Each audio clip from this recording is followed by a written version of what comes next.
Joseph Kannada ವಾಹಿನಿಗೆ ಸ್ವಾಗತ. ಶಿರಹಟ್ಟಿ ಪಟ್ಟಣದಲ್ಲಿ ತಾಲೂಕು ಅಖಿಲ ಕರ್ನಾಟಕ ವಾಲ್ಮೀಕಿ ನಾಯಕ ಮಹಾಸಭಾ ಇವರ ವತಿಯಿಂದ ಪ್ರತಿಭಟನೆ ಮಾಡಲಾಗಿದೆ.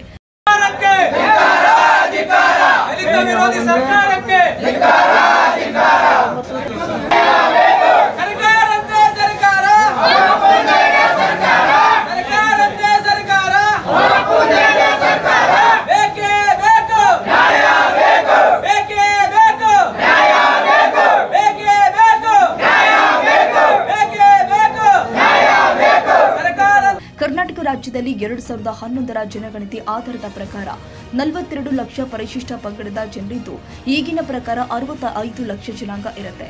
ಈಗಿನ ಮೀಸಲಾತಿ ಪ್ರಕಾರ 7ರಷ್ಟು ಇದ್ದು, ಅದರಲ್ಲಿ ಅನ್ಯ ಸಮುದಾಯದವರು ಕೂಡ ಸೇರ್ಪಡೆಯಾದರೆ ಈಗಿರುವ ಎಸ್ಟಿ ಜನಾಂಗಕ್ಕೆ ತುಂಬಾ ಅನ್ಯಾಯವಾಗುತ್ತೆ. ನಾಯಕ ತಳವಾರ್ ಹೆಸರಲ್ಲಿ ಪ್ರವರ್ಗ 1ರಲ್ಲಿ ಇರುವಂತಹ ಬೇರೆ ಸಮುದಾಯದವರು ಅಕ್ರಮವಾಗಿ ಪರಿಶಿಷ್ಟ ಪಂಗಡದ ಜಾತಿ ಪ್ರಮಾಣ ಪತ್ರ ಮತ್ತು ಸಿಂಧಿತ್ವ ಪ್ರಮಾಣ ಪತ್ರವನ್ನು ತೆಗೆದುಕೊಂಡು ವಂಚನೆ ಮಾಡ್ತಾ ಇರುವ ಹಾಗೂ ಅನ್ಯ ಸಮುದಾಯದವರನ್ನ ಎಸ್ಟಿ ಪಟ್ಟಿಗೆ ಸೇರ್ಪಡೆ ಮಾಡಬಾರದು ಎಂದು ತಾಲೂಕು ದಂಡಾಧಿಕಾರಿಗಳಿಗೆ ಮೂಲಕ ಮುಖ್ಯಮಂತ್ರಿ ಸಿದ್ದರಾಮಯ್ಯ ಅವರಿಗೆ ಮನವಿ ಸಲ್ಲಿಸಲಾಗಿದೆ.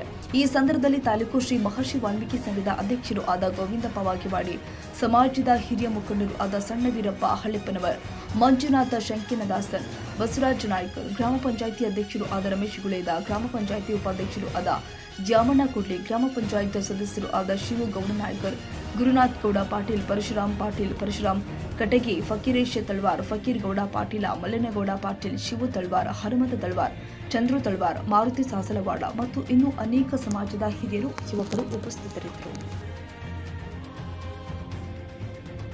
ತಾಜಾ ಸುದ್ದಿಗಾಗಿ ಎಂಟಿವಿ ನ್ಯೂಸ್ 24x7ಗೆ ಸಬ್ಸ್ಕ್ರೈಬ್ ಮಾಡಿ ಮತ್ತು ಬೆಲ್ ಐಕಾನ್ ಅನ್ನು ಒತ್ತಿ. ತಪ್ಪದೇ ಲಿಂಕ್ ಶೇರ್ ಮಾಡಿ.